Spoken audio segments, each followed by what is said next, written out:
হাই friend, কি খবৰ? আপোনালোকৰ চাগে সকলোৰে ভালে।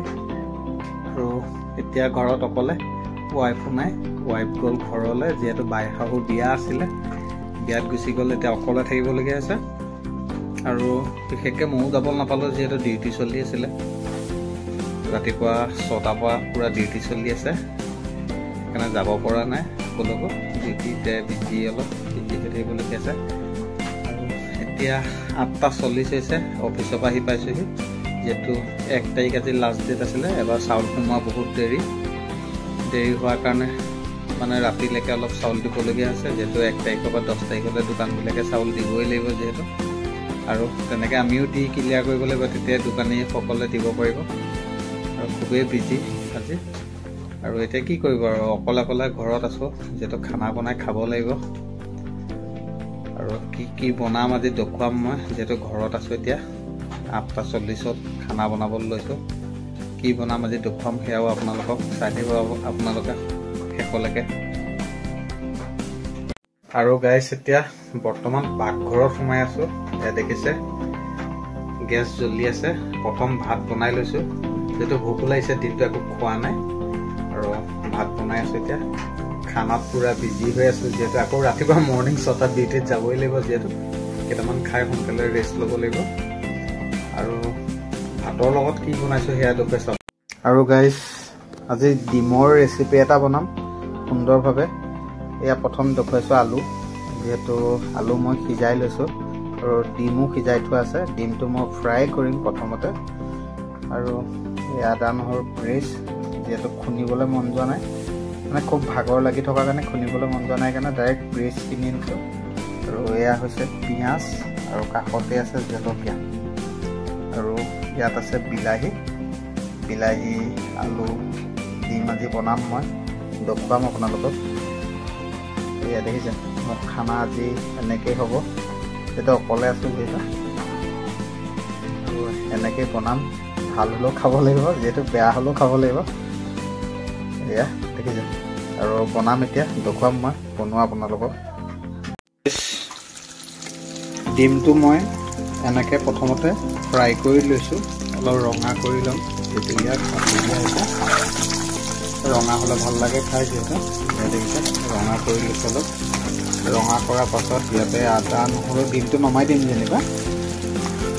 আদা নহৰু পিঁয়াজ দি মেলি এটা প্ৰথমতে ফ্ৰাই কৰিম মই। আলু পিঁয়াজ আদা নহৰু এনেকৈ ভাজি ল'ম। তাৰপাছত মই বিলাহী দিম, এনেকৈ গ্ৰেভি বনাম। তেনেকৈ বনাম মই, সকলোখিনি দেখুৱাই থাকিম। প্ৰথম ডিমটো ফ্ৰাই কৰি লৈছোঁ, তাৰপাছত পিঁয়াজ আৰু আদা নহৰু অলপ ৰঙা কৰি ল'ম। তাৰপাছত বিলাহী দিম গ্ৰেভি বনাবৰ কাৰণে।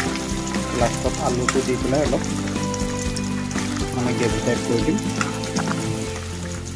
ডিমৰ ৰেচিপি আজি এনেকৈ চলি যাব মোৰ ভাগত। ইয়াতে ডিম ৰঙা হৈছে আৰু ডিম। আৰু দেখিছে ইয়াত পিঁয়াজ দিয়া হৈছে, আদা নহৰু পেষ্ট আছে, আৰু কেঁচা জলকীয়া দিছিলোঁ। অলপ মই ভাজি লৈছোঁ সুন্দৰভাৱে, অলপ ৰঙা কৰিম। তাৰপাছত ইয়াতে মই বিলাহী দিম। বিলাহী দিয়াৰ পাছত বিলাহীটো যেতিয়া গলি যাব সুন্দৰভাৱে, আলুটো দিম। আৰু আলুটো মই ভাঙি দিম। আলুটো ভাঙি দিয়াৰ পাছত অকণমান পানী দিম। আৰু কিছুমান মছলা আছে ইয়াতে এড কৰিম। তাৰ পাছতে গ্ৰেভিটো হৈ যাব। যেতিয়া গ্ৰেভিটো হৈ আৰু এয়া দেখিছে সুন্দৰভাৱে ৰঙা হৈ গ'ল। আৰু মই ইয়াতে এতিয়া বিলাহী এড কৰিম।